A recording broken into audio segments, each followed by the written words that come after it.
Welcome to The Writer's Dream, where authors come to talk about their books and what motivated them to write them. They talk about their journey through the difficult world of publishing and marketing. We choose our guests because they have successfully published their books and they are actively marketing. In the last show, I talked about a new feature of our show where we ask people to please put a question on Facebook and that we would answer it. The question that I get most often is, I have an idea. I think it's a wonderful idea. How do I get it into a book? And so what I've been telling them is the first thing you need to do is learn how to write your idea down. Most of the people that I speak to are not professional writers. A professional writer knows how to put an idea down. So the first start that I try to encourage everyone with is to do something free. Don't spend a lot of money. Don't take a course. Go online and Google free writing courses. There are really a lot of them. So that's my advice. Start with something free and see where it goes from there. And I encourage other questions as well. Today our guest is Eileen Lichtenstein. She has written the book Soar with Resilience. Good morning, Eileen. Good evening, Eileen, Good evening. depending Good upon morning. what time of day it is. And she is a peak performance success coach. Tell us about that, Eileen. I help people to reach their goals, to succeed and be happier, more productive than they are when they begin to see me. And I integrate some alternative mind-body modalities into the work with very popular coaching methods and strategies. And that's what I mean by that. Eileen and I belong to a couple of these same business networking groups. And what I have heard about Eileen is that the executives who are trying to be more successful in business go to Eileen to help them to focus and to get rid of the negative vibes in their life, for want of a better expression, and just be more successful. And usually people are motivated to write books because of a personal story. And do you want to give me the start of your personal story, and then I'll read what you've said? Well, to start that, I'll tell you I'll give us a time frame. This was just post 9/11. Oh. It might have been the same month. Thinking about it, it was the same month. Okay, that is the start of what you're going to read. Okay, what Eileen has shared with me is that Eileen's successfully married for 38 years, and she has 2 grown daughters. Mm-hmm. And so, of course, we know what happens with grown children. They leave the nest, and we're left with empty nest syndrome. Not only did Eileen's daughters leave, they left and moved to Europe. So having children who are 2,000 or 3,000 miles away is definitely transitional, to say the least. So this is how Eileen learned to cope with this. After she got off the couch and stopped crying for 6 months, she said, "So far, I've been really good at visualizing positive outcomes for myself and my family and being unattached to outcome. This was different. My visualizations weren't right. Finally, I got it. Jess and Ariel, who are her daughters, were doing what they had visualized for themselves, and being their mom and role model, I needed to be fully behind them. I know that we brought them up to think things through, consider pros and cons, and be aware of problems that may evolve from impulsiveness, as well as letting go of a situation not within their control. Knowing this, I was confident they each were making wise choices for themselves, and it was I that needed to shift so that I could be supportive emotionally.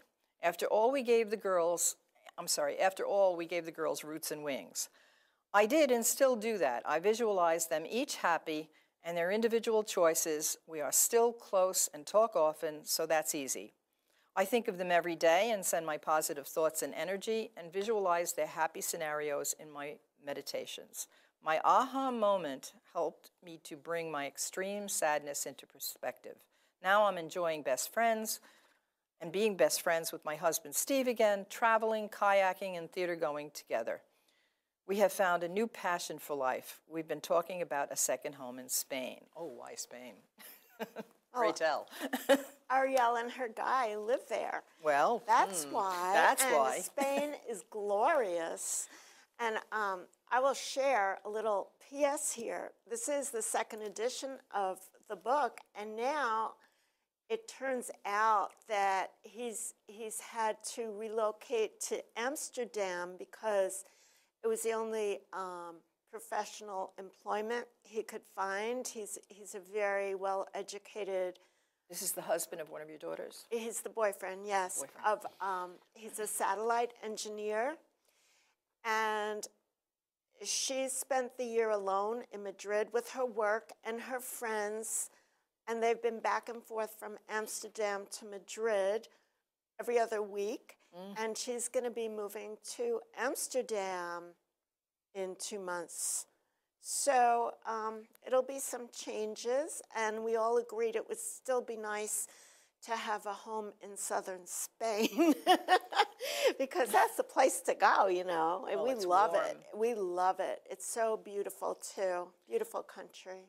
Well, good luck with that. And so tell us what SOAR stands for. SOAR, S-O-A-R, with resilience. It's succeed, overcome obstacles, achieve goals, and reduce stress and anger. As it is shown very beautifully on the cover of your book. Thank you. Why those words? Well, resilience means, the dictionary definition of resilience is to lift yourself up, to rise above after being totally low, all right? Below ground level, low. So when someone is resilient, they are literally lifting, and I love the bird image, to lift off, take flight, soar. And my wonderful webmaster actually designed this cover. Yes, the book is very nicely done. I am going to read some testimonials about Eileen's success with this program of success, overcoming obstacles, achieving goals, reducing stress and anger. Eileen Lichtenstein's wealth of experience and knowledge of executive coaching combined with the emotional freedom technique have created a positive life energy within me to help me get on the road to achieving my goals and dreams. Thanks, Eileen. This is applied kinesiology chiropractor, Dr. Bruce Keston. Another one, Eileen's seminars were interesting, informative, and presented in a clear and unique way. The techniques she taught us are valuable techniques for reducing stress on the job. And this is Associate Provost for Information Systems at Hofstra University. Tell us about what this emotional freedom technique is, please. Sure. It's something that's become more popular in the last, say, 10 years. It's been around for about 30 years, and it's gained popularity because it really works. And what it is meridian tapping. Meridian as in the Chinese meridians that are acupuncture points, except this is no needles, no, I don't touch anybody.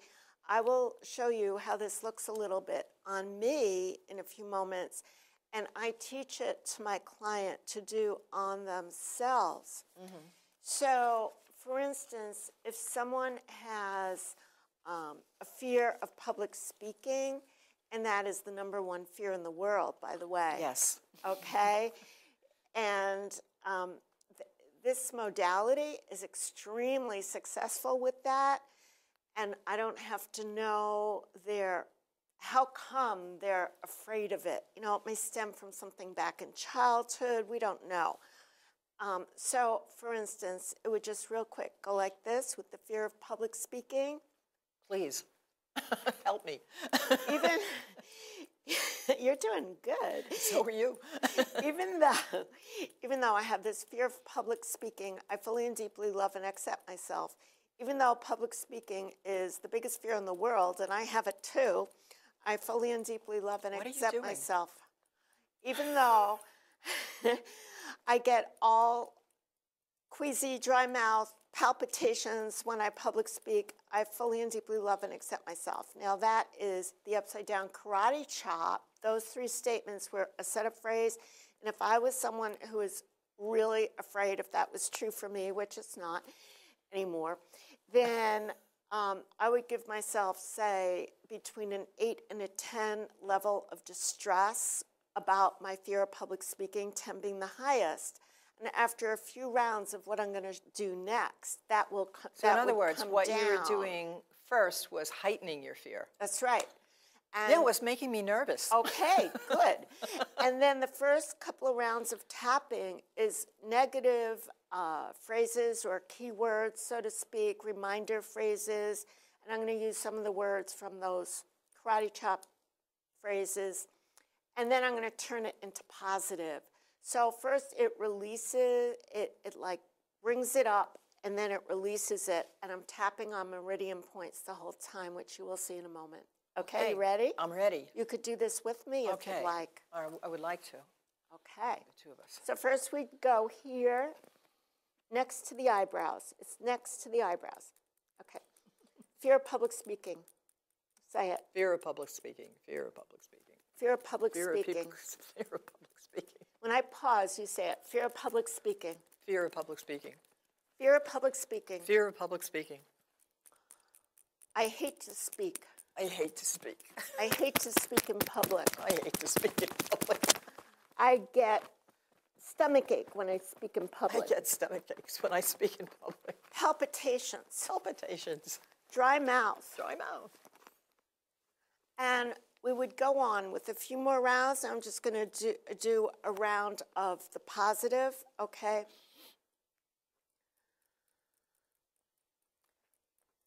I need to communicate what I have to say. Very good. I have a great message. These people want to hear me. I'm confident. I'm ready. I'm ready to share with the world. I'm wearing my best outfit.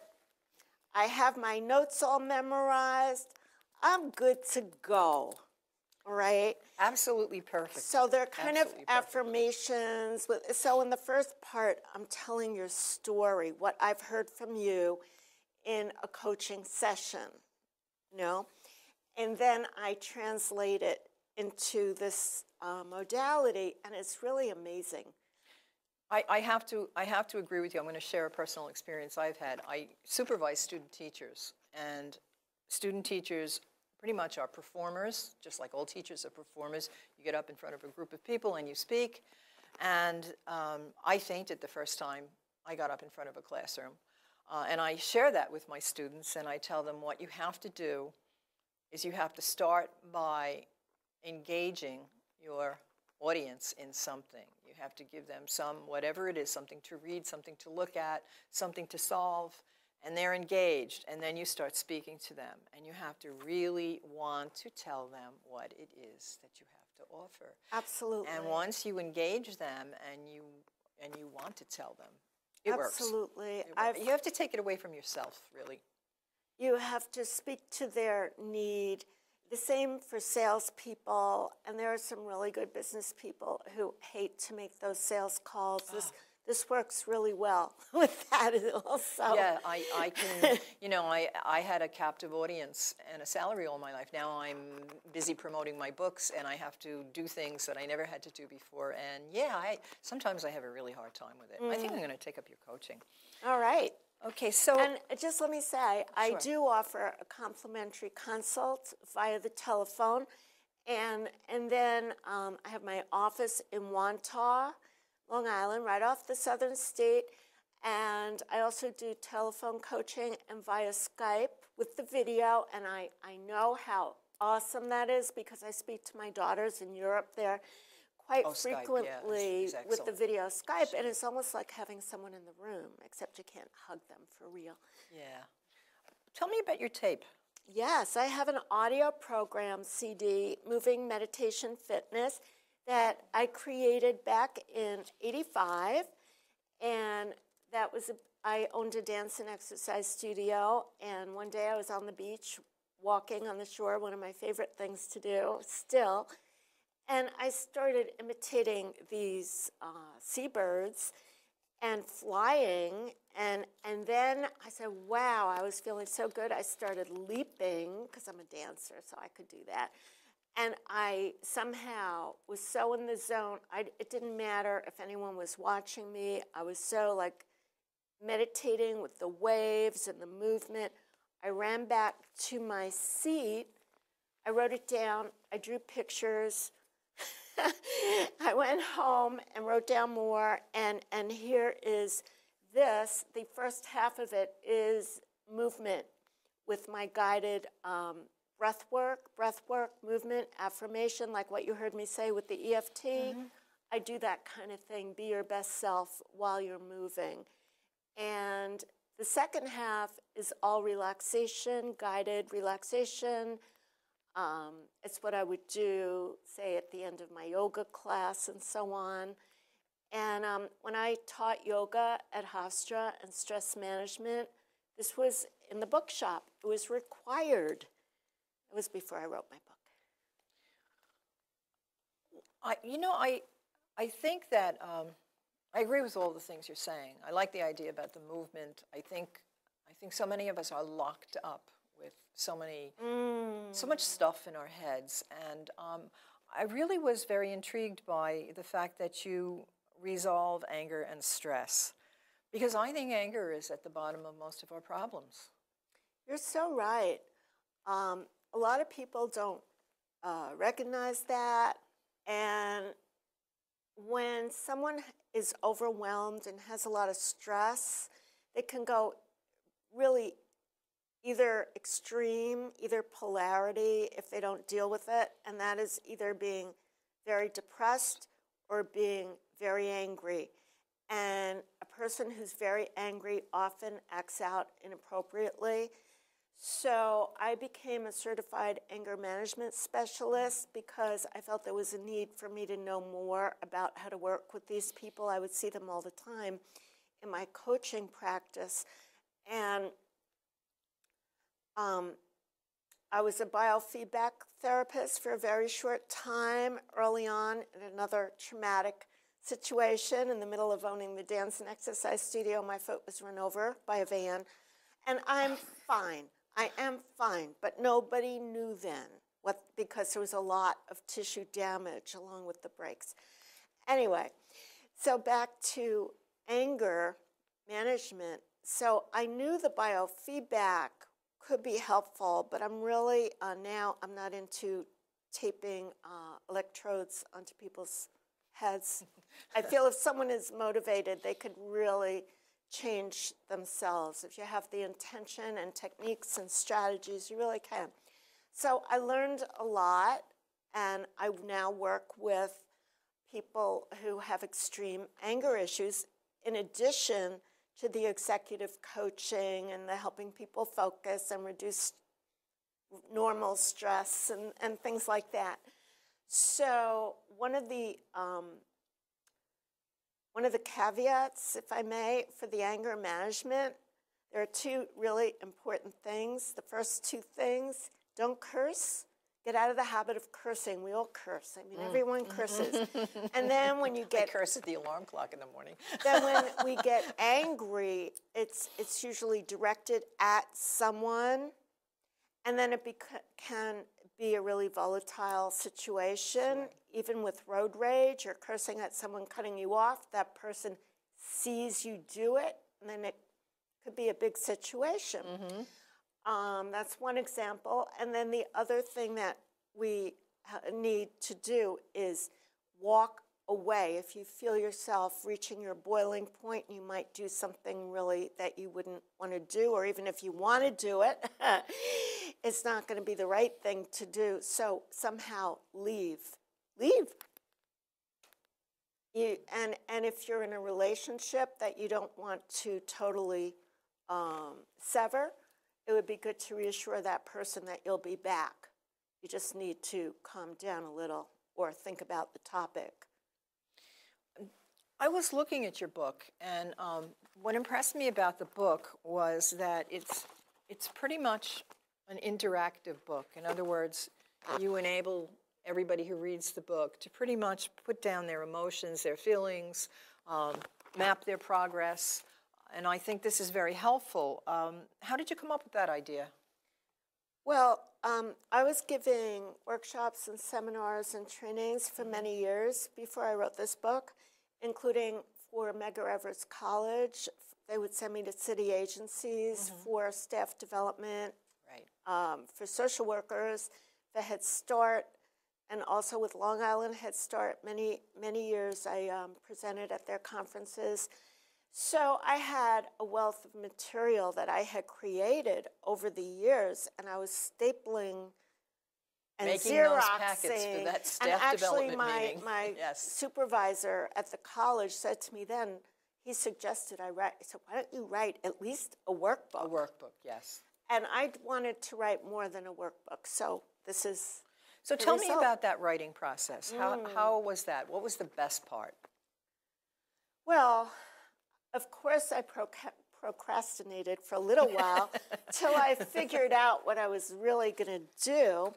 And then it was, seasons were changing, you know, I was procrastinating, seasons were changing. And then it was late spring. I said, okay, this is it now. Summer, laptop, under the umbrella, on my deck, no matter what. And that's what I did. And I gathered all those worksheets. I had most of them on the computer already, and I redid them a bit. And also for the text, I've been blogging since the beginning of blogging. Okay. So I really had most of my material for this book. And then I wrote, you know, my personal things. I wrote the client success stories. That was new. That was really my original writing for this book, with the client success stories and my own success resilience stories. So it was really mostly collating everything, organizing.